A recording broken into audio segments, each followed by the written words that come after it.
उत्तर भारत पर एक मूक प्रहरी है जो चुपचाप हम पर नजर रखता है। ये कोई पौराणिक कथा का पात्र नहीं, बल्कि हिमालय से भी करोड़ों साल पुराना एक पहाड़ है। इसका नाम है अरावली। और ये सिर्फ पत्थरों का ढेर नहीं है। इसे आप एक टाइम मशीन की तरह समझ सकते हैं। इसकी चट्टानों में पृथ्वी का 2 अरब साल पुराना इतिहास दर्ज है। एक ऐसी कहानी जो डायनासोर के आने से भी बहुत बहुत पहले शुरू हुई थी। और आज हमारी चर्चा इसी प्राचीन प्रहरी पर है। सवाल ये है कि 2 अरब साल पुरानी ये पर्वत श्रृंखला अचानक आज की सुर्खियों में क्यों है, और दिल्ली एनसीआर समेत पूरे उत्तर भारत के लिए ये इतनी जरूरी क्यों है। हमारे पास जो रिपोर्ट्स और आर्टिकल्स हैं वो इसी गुत्थी को सुलझाने की कोशिश करते हैं। हाँ, और ये कहानी सिर्फ भूगोल की नहीं है। ये पारिस्थितिकी यानी इकोलॉजी, जलवायु और एक प्राचीन सिस्टम पर हमारे यानी इंसानों के असर की कहानी है। ये समझने की कहानी है कि कैसे अतीत का एक अवशेष हमारे आज और हमारे आने वाले कल को तय कर रहा है। तो चलिए इसकी परतें खोलते हैं। सबसे पहली बात जो दिमाग को चकरा देती है वो है अरावली की उम्र। हमारे स्रोत बताते हैं कि ये 2 अरब साल से भी ज्यादा पुरानी है। इस बात को समझने के लिए सोचिए, जब हिमालय का जन्म हुआ था, जो खुद में बहुत पुराने माने जाते हैं, तब अरावली एक बूढ़ी पर्वत श्रृंखला बन चुकी थी। हिमालय इसके सामने एक किशोर की तरह है। ये तुलना बिल्कुल सही है। जब हम पहाड़ के बारे में सोचते हैं तो हमारे दिमाग में हिमालय की बर्फीली नुकीली चोटियां आती हैं। लेकिन अरावली तब से है जब धरती का नक्शा ही कुछ और था। ये तब बने थे जब भारतीय उपमहाद्वीप एक अलग महाद्वीप का हिस्सा था।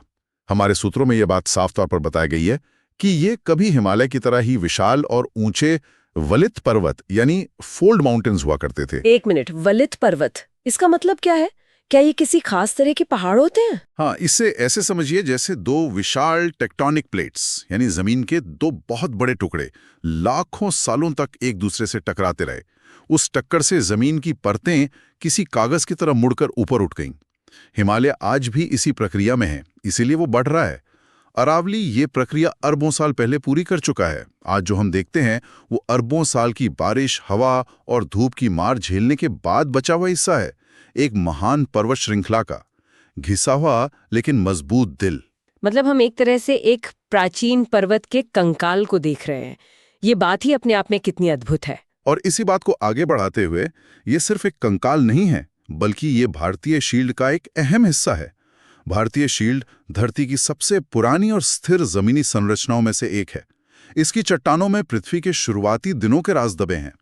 तो ये सिर्फ एक पहाड़ नहीं, बल्कि समय का एक जीता जागता दस्तावेज है। और इसका फैलाव भी छोटा मोटा नहीं है। ये सिर्फ दिल्ली के पास के कोई एक पहाड़ी नहीं है। रिपोर्ट्स के मुताबिक ये श्रृंखला लगभग 800 किलोमीटर लंबी है। ये गुजरात के हिम्मतनगर से शुरू होती है, पूरे राजस्थान को पार करती है, हरियाणा से गुजरती है और दिल्ली में आकर खत्म होती है। ये तो जैसे 4 राज्यों को जोड़ने वाली एक रीढ़ की हड्डी है। और यही विशाल फैलाव इसे इतना खास बनाता है। ये कोई अकेली खड़ी हुई पहाड़ी नहीं है, बल्कि एक पूरी प्रणाली है, एक पूरा सिस्टम जो इन सभी राज्यों के मौसम, पानी और जीवन को प्रभावित करता है। इसका हर एक हिस्सा एक बड़ी मशीन के जरूरी पुर्जे की तरह है। और यहीं से कहानी वाकई दिलचस्प होनी शुरू होती है। हमारे सूत्र बताते हैं कि अरावली सिर्फ पुरानी चट्टानें नहीं है, बल्कि ये दिल्ली एनसीआर समेत पूरे उत्तर भारत के लिए हरे फेफड़े यानी ग्रीन लंग्स की तरह काम करती है। ये बात थोड़ी हैरान करती है, क्योंकि जब हम अरावली को देखते हैं तो ज्यादातर सूखी चट्टानी जमीन ही दिखती है। तो फिर ये फेफड़े कहाँ हैं? ये सवाल बहुत वाजिब है। देखिए, हरे फेफड़े का मतलब ये नहीं कि यहाँ अमेजन जैसे घने जंगल हैं। इसका मतलब ये है कि इस विशाल क्षेत्र में फैली वनस्पति, चाहे वो पेड़ हों या झाड़ियां, वो लगातार हवा से कार्बन डाइऑक्साइड सोखने और ऑक्सीजन छोड़ने का काम करती हैं। दिल्ली जैसे शहर के लिए, जो दुनिया के सबसे प्रदूषित शहरों में से एक है, ये एक नेचुरल एयर प्यूरिफायर की तरह है। लेकिन इसकी सबसे बड़ी ताकत शायद वो है जो हमें सीधे सीधे दिखाई नहीं देती। और वो क्या है? ये थार के रेगिस्तान को पूरब की तरफ बढ़ने से रोकने वाली एक कुदरती दीवार है। ये भारत के सबसे अहम क्लाइमेट डिवाइडर्स में से एक है। हाँ। पश्चिम से जो सूखी और धूल भरी हवाएं आती हैं, ये श्रृंखला उनकी रफ्तार को तोड़ती है, उन्हें रोकती है और उत्तर भारत के उपजाऊ मैदानों में फैलने से बचाती है। अगर अरावली ना होती तो ये कहना गलत नहीं होगा कि आज दिल्ली और हरियाणा का एक बड़ा हिस्सा रेगिस्तान जैसा होता। ये बात वाकई हैरान करने वाली है, क्योंकि जब हम रेगिस्तान के बारे में सोचते हैं तो लगता है कि वो तो बस बढ़ता ही जाता है। ये सोचना कि हमारे ठीक बगल में एक 800 किलोमीटर लंबी दीवार उसे रोके हुए है, ये तो किसी साइंस फिक्शन फिल्म जैसा लगता है। क्या ये दीवार वाकई इतनी मजबूत है? ये एक ठोस दीवार की तरह नहीं, बल्कि हवा के बहाव में बाधा डालने वाली एक विशाल संरचना की तरह काम करती है। ये सिर्फ हवा ही नहीं रोकती, बल्कि मानसून की हवाओं के रास्ते को भी प्रभावित करती है, जिससे इस पूरे क्षेत्र में बारिश होती है। और इसका एक और छुपा हुआ सुपर पावर है भूजल पुनर्भरण, यानी ग्राउंड वाटर रिचार्ज। इसकी चट्टानें झरझरी या पोरस होती हैं। मतलब एक स्पंज की तरह? बिल्कुल, एक विशालकाय कुदरती स्पंज। जब बारिश होती है तो पानी कंक्रीट की सड़कों से बह जाने के बजाय इन चट्टानों और मिट्टी में धीरे धीरे रिसता है और जमीन के नीचे चला जाता है। यही पानी हमारे बोरवेल और कुओं में आता है।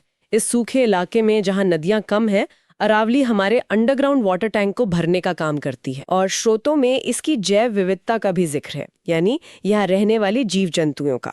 ये सिर्फ एक जलवायु नियंत्रक नहीं है, बल्कि तेंदुए, सियार, नीलगाय और सैकड़ों तरह के पक्षियों का घर भी है। ये तो एक कठोर से दिखने वाले पहाड़ के अंदर छिपी एक जिंदा दिल दुनिया है। हाँ, और यही इसकी खासियत है। ये एक मुश्किल और सूखे माहौल में जीवन को पनपने का मौका देती है। ये बायोडाइवर्सिटी इस बात का सबूत है कि ये सिस्टम कितना लचीला और कितना जरूरी है। यहाँ का हर एक जानवर, हर एक पौधा इस इकोसिस्टम के संतुलन में अपनी भूमिका निभाता है। ठीक है, तो ये तो साथ हो गया कि अरावली एक प्राचीन, शक्तिशाली और बेहद जरूरी प्रणाली है। ये तो किसी सुपर हीरो जैसी लगती है। तो फिर सवाल ये है कि हमारा ये सुपर हीरो आज खबरों में क्यों है, और खबर भी अच्छी नहीं है। हमारे श्रोताओं का इशारा सुप्रीम कोर्ट के एक हालिया निर्देश की तरफ है। और यहीं पर इस कहानी का मानवीय पहलू, यानी हमारा रोल, सामने आता है। सुप्रीम कोर्ट ने हरियाणा सरकार को अरावली की जंगल की जमीन पर बने सभी अवैध निर्माण और अतिक्रमण हटाने का आदेश दिया है। समस्या की जड़ यही है, अवैध निर्माण। पिछले कुछ दशकों में जैसे जैसे शहर बढ़े, जमीन की कीमतें आसमान छूने लगीं, तो अरावली की जमीन पर कब्जा होना शुरू हो गया। ये जो अवैध अतिक्रमण की बात हो रही है, क्या स्रोत बताते हैं कि ये किस तरह के निर्माण हैं? क्या हम यहाँ झुग्गियों की बात कर रहे हैं या बड़े बड़े फार्म हाउस की? ये बहुत अच्छा सवाल है। हम यहाँ हर तरह के निर्माण की बात कर रहे हैं। स्रोतों में झुग्गियों से लेकर बड़े बड़े फार्म हाउस, निजी कॉलोनियों, यहाँ तक कि खनन और औद्योगिक इकाइयों का भी जिक्र है। हो ये रहा है कि पहाड़ियों को काटा जा रहा है, समतल किया जा रहा है और बेचा जा रहा है। सीधे शब्दों में कहें तो इस प्राचीन पहाड़ को टुकड़ों में नोच कर खाया जा रहा है। लेकिन एक मिनट, मुझे ये बात ठीक से समझनी है। 800 किलोमीटर लंबी पर्वत श्रृंखला पर कुछ फार्म हाउस या कॉलोनियां बन भी गईं, तो क्या उससे वाकई इतना बड़ा फर्क पड़ता है? ये तो समुद्र में एक बूंद जैसा नहीं है। ऊपर से देखने पर ऐसा ही लगता है, और यही सबसे भ्रामक बात है। ये डेथ बाय 1000 कट्स जैसा मामला है, यानी हजारों छोटे छोटे घाव मिलकर जान ले लेते हैं। जब आप एक पेड़ काटते हैं और जमीन पर कंक्रीट बिछा देते हैं, तो आप उन हरे फेफड़ों की सांस लेने की क्षमता को कम कर देते हैं। जब आप पहाड़ी को समतल करते हैं, तो आप रेगिस्तान को रोकने वाली उस दीवार में एक दरार बना देते हैं। और पानी का क्या? उस स्पंज वाले सिस्टम पर इसका क्या असर होता है? असर बहुत गहरा होता है। कंक्रीट पानी को जमीन में रिसने नहीं देता, वो स्पंज ब्लॉक हो जाता है। नतीजा ये होता है कि भूजल का रिचार्ज रुक जाता है। और एक रिपोर्ट का जिक्र है जो बताती है कि हरियाणा के जिन जिलों में अरावली का क्षरण सबसे ज्यादा हुआ है, वहां भूजल स्तर खतरनाक रूप से नीचे चला गया है। तो ये सिर्फ जमीन पर कब्जा नहीं है, ये उस पूरे जीवन देने वाले सिस्टम को जाम करने जैसा है। तो ये मनुष्य बनाम प्रकृति का एक क्लासिक संघर्ष है। लेकिन यहाँ पर प्रकृति कोई साधारण जंगल नहीं, बल्कि 2 अरब साल पुरानी एक इकाई है जो हमारी रक्षा करती आ रही है। और अब इस संघर्ष के नतीजे दिखने लगे हैं। एक क्लाइमेट मॉडल का जिक्र है जो दिखाता है कि अरावली के क्षरण का सिर्फ 5% असर भी अगले 30 सालों में दिल्ली के पश्चिम में धूल भरी आंधियों की फ्रीक्वेंसी को दोगुना कर सकता है। यानी जो हम आज देख रहे हैं वो सिर्फ शुरुआत है। जब पानी की कमी एक राष्ट्रीय संकट बन रही है और जब शहरों में सांस लेना मुश्किल हो रहा है, तब हमें अरावली जैसे कुदरती खजाने की असली कीमत समझ आ रही है। सुप्रीम कोर्ट तक ये निर्देश इसी बढ़ती हुई चिंता का नतीजा है। तो इन सब का क्या मतलब है? अगर हम इस पूरी तस्वीर को एक साथ जोड़कर देखें तो अरावली की भूमिका क्या है? ये सिर्फ एक पहाड़ नहीं है, ये हमारा क्लाइमेट कंट्रोलर है, रेगिस्तान को रोकने वाली दीवार है, हमारा वाटर टावर है और एक वाइल्ड लाइफ सेंचुरी भी है। सब कुछ एक में ही। इन सभी बिंदुओं को आपस में जोड़ना बहुत जरूरी है। ये समझना जरूरी है कि अवैध अतिक्रमण सिर्फ हरियाणा का एक कानूनी मुद्दा नहीं है। जैसा कि स्रोत इशारा करते हैं, ये पूरे उत्तर भारत की जल सुरक्षा, वायु गुणवत्ता और जलवायु स्थिरता के लिए एक सीधा खतरा है। जब अरावली की एक पहाड़ी काटी जाती है तो उसका असर सिर्फ वहीं तक सीमित नहीं रहता। इसका असर दूर तक महसूस होता है। हाँ, इसका असर दिल्ली में आपके नल में आने वाले पानी पर, गुरुग्राम में आपके फेफड़ों में जाने वाली हवा पर और पश्चिमी उत्तर प्रदेश के खेतों में उगने वाली फसल पर पड़ता है। थार के रेगिस्तान के फैलने का खतरा हकीकत बन जाता है। वायु प्रदूषण को छानने वाला नेचुरल फिल्टर कमजोर पड़ जाता है। ये एक क्षेत्रीय संकट है जो हमारी आंखों के सामने धीरे धीरे बड़ा हो रहा है। तो ये सिर्फ हरियाणा या राजस्थान का मुद्दा नहीं है, ये हम सबका मुद्दा है। बिल्कुल। अगर हम इसे बड़ी तस्वीर से जोड़कर देखें तो अरावली का भविष्य उत्तर भारत में रहने वाले करोड़ों लोगों की भलाई से सीधे तौर पर जुड़ा हुआ है। ये एक ऐसी कुदरती विरासत है जिसे आप पैसों से नहीं बना सकते।